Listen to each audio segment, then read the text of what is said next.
In today's video, I'm going to teach you how to match transactions in QuickBooks Online.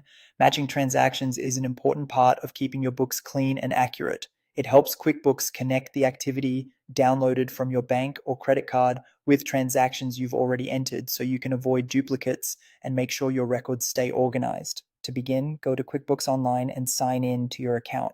Once you're on the main dashboard, head over to the left-hand navigation menu and click on Accounting.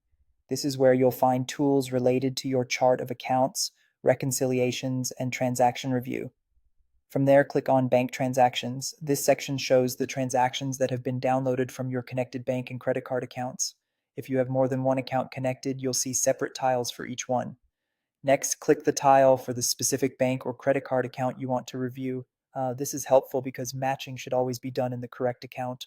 Taking a moment to confirm you're in the right place can prevent mistakes later. Once you open that account, QuickBooks will automatically scan the downloaded transactions and suggest possible matches for items it believes already exist in your records. These suggestions are based on details like the transaction amount, date, and payee, so QuickBooks is essentially trying to help you connect the bank activity to something already in your books. Before accepting any suggestion, carefully review the transaction details. Check the date, the amount, and the payee to make sure everything lines up exactly with the existing record. This step is very important because a quick review now can save you time fixing errors later. If the suggested match is correct, simply click Match. If QuickBooks doesn't suggest a match automatically, or if it gives you multiple possible matches, you can search for the correct one manually. Select the transaction, then click on the match row to expand it.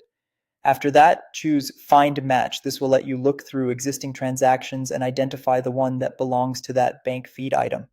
As you do this, try to match only when you're confident the transaction is truly the same one already recorded in QuickBooks. If details don't line up, it's usually better to pause and review rather than force a match. That's how to match transactions in QuickBooks Online. Once you get used to the process, it becomes a fast and reliable way to keep your accounts accurate and up to date.